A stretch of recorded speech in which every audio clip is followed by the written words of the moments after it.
right, so we are going to talk about Afrofuturism. I decided to stick with just in the United States within a Black American context, since that is where I work. And I really wanted to not necessarily give a history of Afrofuturism. You can look that up and find that out, and we already talked about the great one, Sun Ra. But I wanted to talk about Afrofuturism today, what's happening, and what people are doing with it. So basically, I'm looking at Afrofuturism as a technology, something that we implement, depending on the circumstance, the community, and the city in which we're working in. You can start. So, oh. Trying. Oh, okay. Well, while he's doing that, excuse me. So Afrofuturism can be seen when you're putting it in a technological kind of context. It has many different iterations. It helps us to envision futures, and as we know, the imagination and envisioning futures can be quite helpful in grappling with the now and even our past. It's ever evolving. It teaches us about being adaptable to change. Octavia Butler said it best: God is change, change is God. And it is decolonizing. It helps us to come up out of these kind of colonial constructs of time, what we eat, how we communicate with each other, how we engage our past, and of course, how we see our futures. It shifts consciousness, no matter where you're coming from. Once you come in contact with the aesthetic, you're like, whoa, that's something different, that's something new. I haven't seen Black bodies, especially in this kind of space, within a magical realist kind of place. So I've always enjoyed the immediacy of that shift in consciousness. It creates altered destinies for Black bodies, and that is probably one of the most important things for us, because our futures are usually laid out. Our identity is defined for us, and therefore what we're to become, how we are to participate in society has already been given to us. So Afrofuturism empowers us to really create our own path. It collapses time.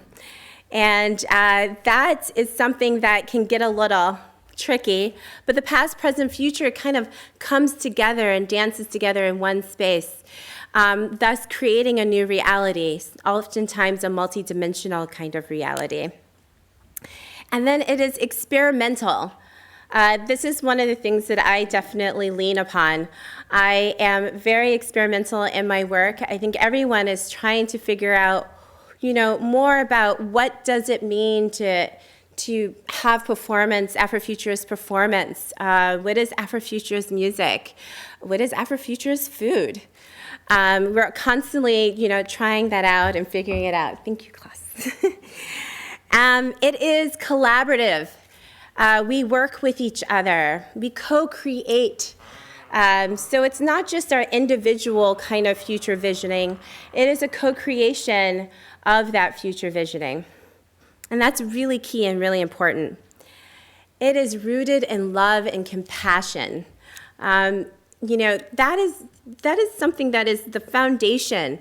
Because if we're talking about altered destinies for Black bodies, we want them to be healthy and joyful and pleasurable and filled with love and compassion, something that we're not always given in the now.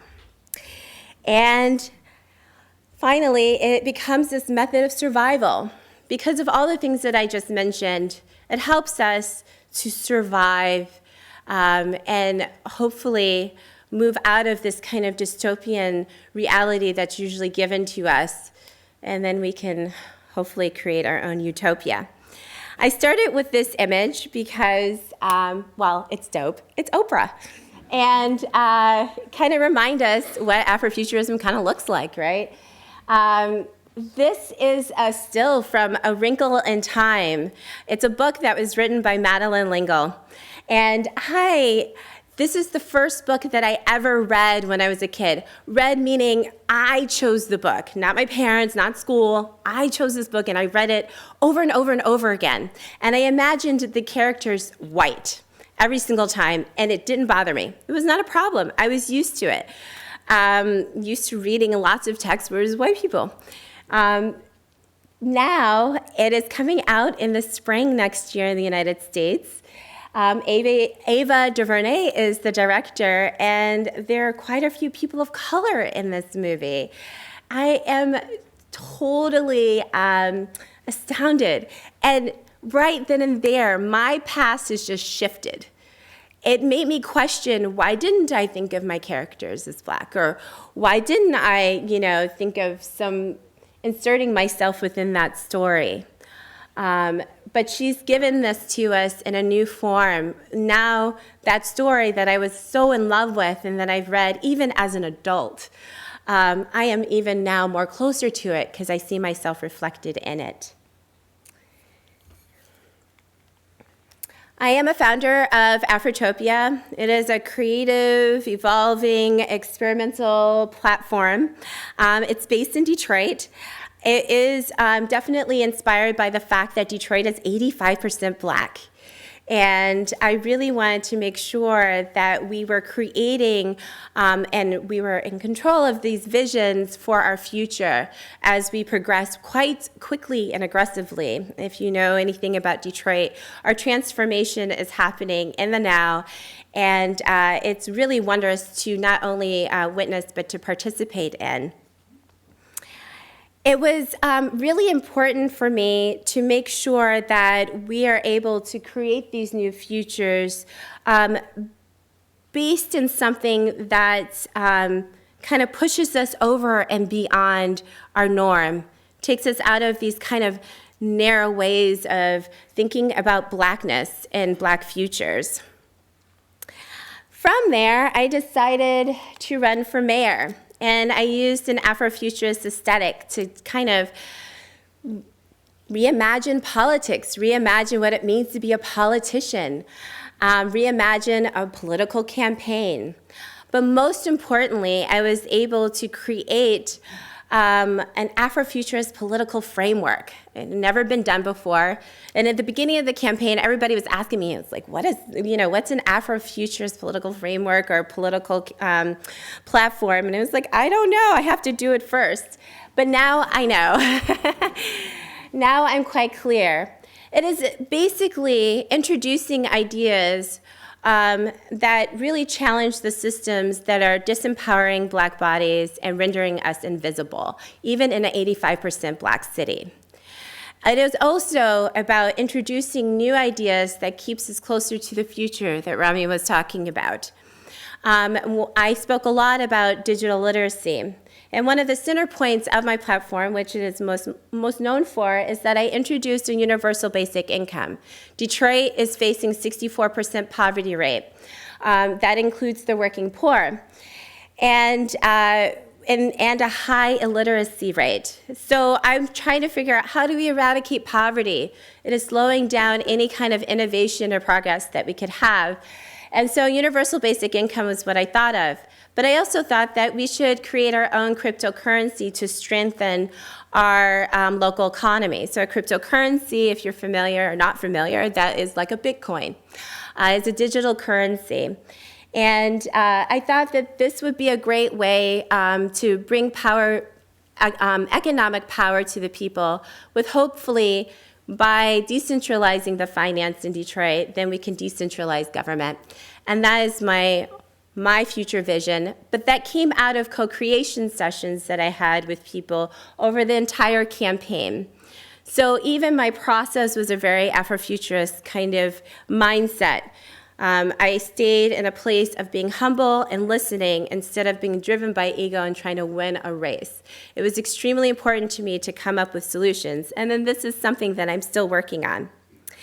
Now, I am a practitioner of Afrofuturism, and I am not the only one, and I really want to highlight some of the people that I've fallen in love with from afar. Some of them are my family. But they implement Afrofuturism in very interesting ways. I announced my campaign in the winter, and then in the summer, Piers Freelon announced his, and he is an Afrofuturist. He is in Durham, North Carolina. He is also the founder of Black Space. Black Space is a hub for Afrofuturism. This is their logo. I was, of course, super excited, like, oh my God, there's a movement starting. How many Afrofuturist politicians are we gonna have? We could really change the world, right? And so, it's very exciting. But, this is a really important kind of space that he has. He has actually 2 of them in North Carolina. And it is open to youth to teach them about digital media and giving videography and computer graphics and beat making and basically digital literacy. And so he's on the ground and he's working, trying to actually give full skills that are necessary. So it's not just the aesthetic that they get. Although I love how the speakers are on this beautiful fabric. But it's also, tools that are actually very, very, very important for our youth right now as we move forward into the digital age. This is Rashida Phillips. She and I have been playing phone tag, and we've been trying to meet each other. I absolutely love her work. She is an attorney who works with lower-income tenants and those who are domestic violence survivors. And she works in the housing arena. But she's also a sci-fi writer, and she's also the creative director of the Afrofuturist Affair. If you've ever, please Google it. It's pretty awesome. It is a website, it's a blog, but it is also a charity ball, and you dress up in your Afrofuturist gear. And the proceeds go to helping young parents, which she was one, and those of lower income families who are in need. So, she also wrote the Black Quantum Futurism, Theory and Practice, Volume 1 and Volume 2. She uses quantum physics to discuss time, space, and consciousness. And that has always been so very interesting to me. Because she's been very, very skilled in articulating this collapse in time that I talked about before. And here's a quote. Black quantum futurism, modes and principles of practice, provides a framework for the ability to seize upon a vision of a future and collapse it into your existing reality. BQF creatives believe that the future can alter the present and the present can alter the past through 3 modes of practice. They are future visioning, future altering, and future manifestation. She gives workshops. She gives them in person and then via Skype, and about how to actually use the science in which she's talking about to alter your own reality. This is Alicia Wormsley. She's a dear friend of mine, and we've worked together for quite a long time. Rashida Phillips is based in Philadelphia, and now Alicia is based in Pittsburgh. And she describes herself, I love this, she's an archivist, ancient futurist, Afrofuturist, nostalgic, and nonlinear. So she seems to just cover everything. She's a really amazing artist. She's doing right now public installations. This is the most recent one. We came from Stars. It is in the August Wilson Park. If you know, August Wilson is an amazing playwright who is from Pittsburgh. And so basically, you can go and you can stargaze. I love this project because it keeps us close to the cosmos. We are literally, scientifically proven, made of stardust. So we should remain as close to the cosmos while grounded in the earth. And she has managed to be able to make sure that this is available to everyone who comes to the park. But she's also doing another project, where in Larimer, which is another area of Pittsburgh, there's a lot of flooding that's happening. So she is working with various community organizations and professionals to create a cistern that would take the overflow and kind of slowly put it back into the soil in the surrounding area. So this is important because she's really aware of our environment and the changes that come and trying to create solutions in the now. Detroit is the future. Somebody said Africa is the future. Well, Detroit is kind of like the Africa of the United States since we're 85% Black. But I actually used this during my campaign, but I can't help myself but to always show it. Detroiters, if you don't know us, we love our city, and we're fiercely protective. But I'm also very proud because there's some amazing people working in that city. This is Walida Imarisha and Adrienne Marie Brown, and they're with their friend at a workshop.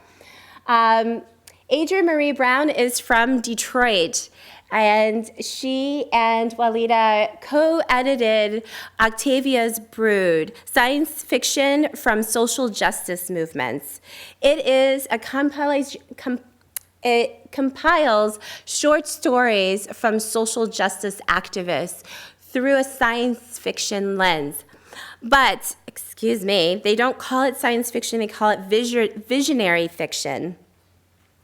And they say, we believe that radical science fiction is actually better named visionary fiction because it pulls from the real life experience, inequalities, and movement building to create innovative ways of understanding the world around us, paints visions of new worlds that could be and teach us new ways of interacting with one another. Visionary fiction engages our imagination and our hearts and guides our hands as organizers. So, she's a facilitator, she's a writer, she's a doula. She really takes on so many different forms, but one thing that if you ever meet Adrienne, she has the most loving spirit. She is definitely mama when she comes into the room, and that's what makes her such an amazing facilitator. What was interesting with Octavia's Brood, they created these workshops. So we're talking about Octavia Butler, a science fiction writer, Black American based in California. She has passed on, but with Afrofuturism came a resurgence of her work. And they were really instrumental in making sure people were not only familiar with her books, but really looking at different parts of those, some of the different situations that were presented in the books, and using that in your everyday life or within community organizing. And so they would hold dinners and have conversations, and even from a distance, they would do these workshops where people would organize their own dinners to have these conversations. It was really beautiful to witness. Her new book is called Emergent Strategy, Shaping Change, Changing Worlds. And this book compiles interviews, and it has rituals and emergent strategy activities that you can use in your personal or organizing work.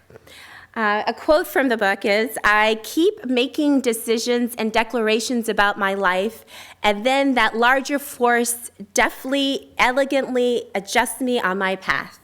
I keep coming back to response and reaction as the place where I have the most agency, where, as Octavia Butler puts it, I can shape God.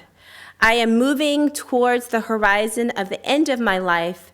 I am generating as much liberation as I can on that journey." I love that. So again, it goes back to what I said in the beginning, adapting to the changes, God is change, change is God. Definitely look up Octavia Butler's Earthseed if you have not read it. It is her kind of a spiritual practice that Octavia Butler created and that we often quote. This is Bryce Detroit. He is a music producer and he is an entertainment activist, which means that he really is about cultivating artists that give a very particular message, hopefully that will be uplifting. And he is just an amazing thought leader and is seen as an Afrofuturist, even though he may or may not call himself that. But he sees Afrofuturism as African ancestral identity. So that's one of the things that he speaks about a lot, is our point of identity. When we shift our point of identity, that shifts our entire reality. We just had a conversation recently about, I asked him, how are we to decolonize when we're in the colony? We speak the colonizer's tongue. We wear the colonizer's clothes. We eat their food. And again, he came back to, we must have a different point of identity.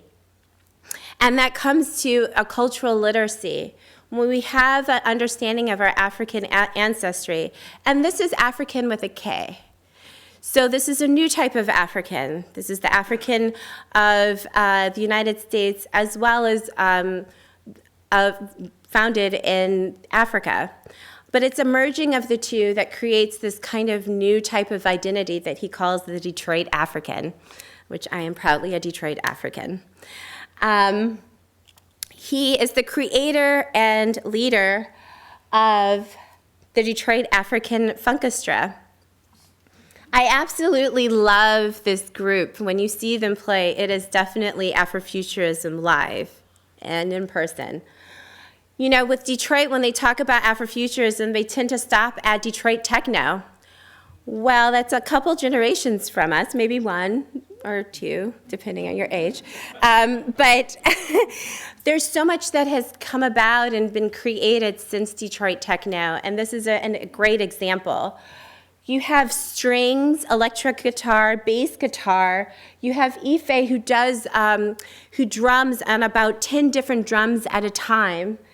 You have a DJ, you have Bryce Detroit, who is the lyricist, and then you have Onyx Ashanti, who is playing this instrument that he 3D printed, all on one stage, and a violinist, yes.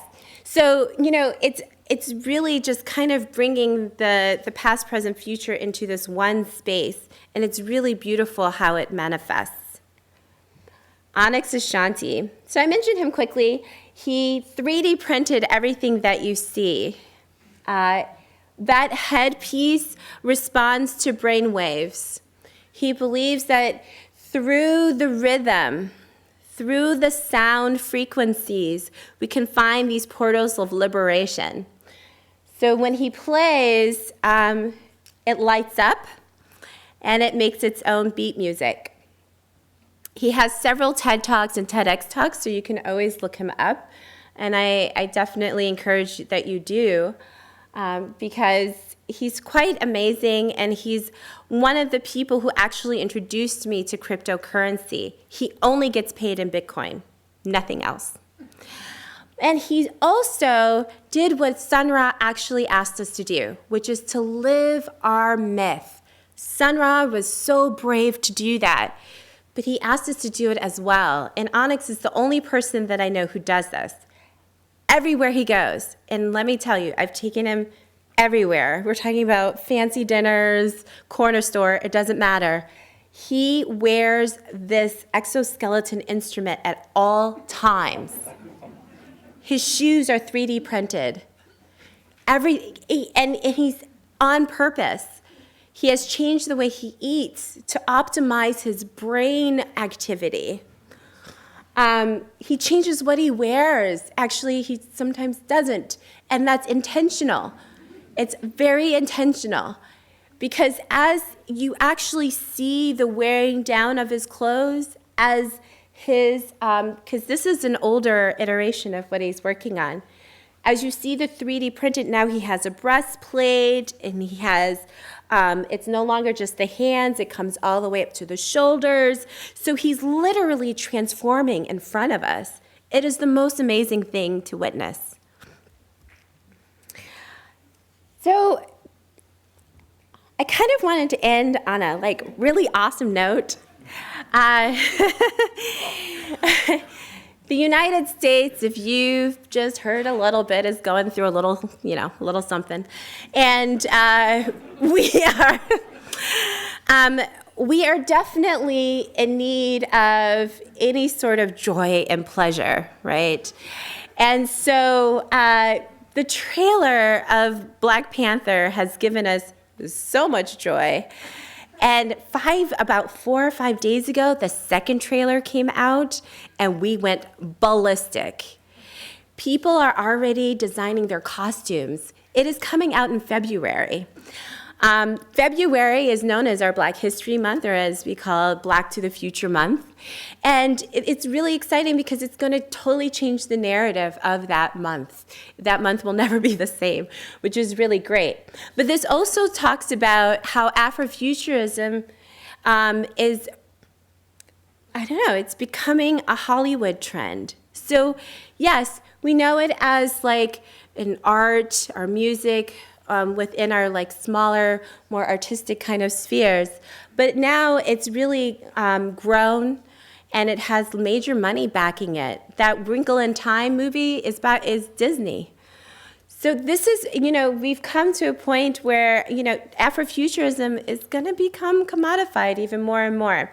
And that will be a very interesting thing. But until then, we're going to enjoy this trailer.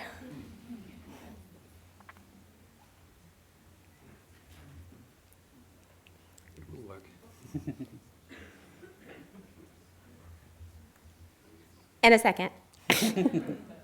Do you guys know about Black Panther? He is from Wakanda, where I'm totally moving when I get older, if Detroit lets me go, which is in Africa. It's supposed to be on the closer to the eastern side.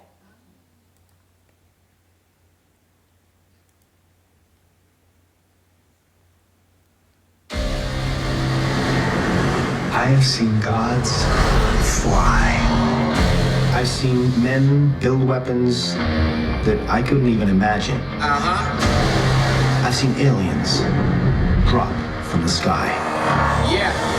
But I have never seen any of this. How much more are we hiding? Hold up. Let's go.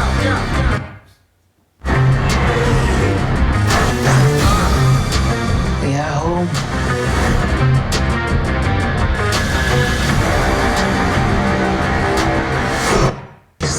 It is your time. Show me my respect and bow down. You get to decide what kind of king you are going to be. Don't freeze. I never freeze.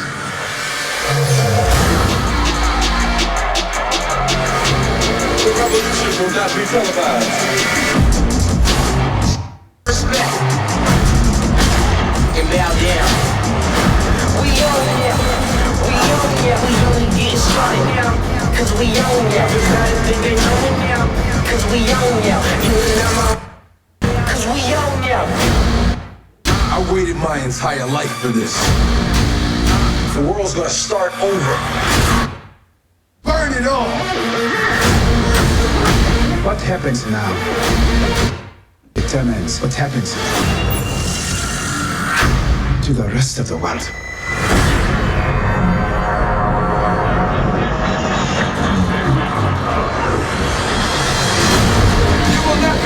Stay home, brother. You will not be able to plug in, turn on, and count out. The revolution will not be televised. Let's have some fun.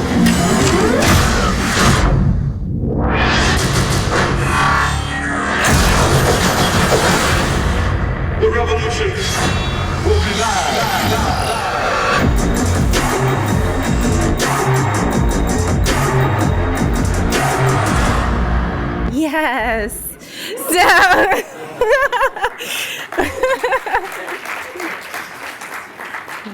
Oh, you want to put the last slide. But yes, so yes, that's why we love Afrofuturism.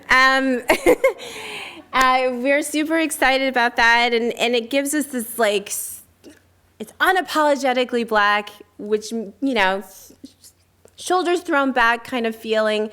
And and that's, you know, everything for us. I'm really, really excited about this festival and what's going to happen, and I can't wait to hear more from everybody else and all these different artists and to see the exhibition. I know Raimi and I are speaking tomorrow. We're probably going to talk about Black Panther. He's got some things to say. But thank you so much for listening, and please feel free to contact me if you have any questions. Thank you.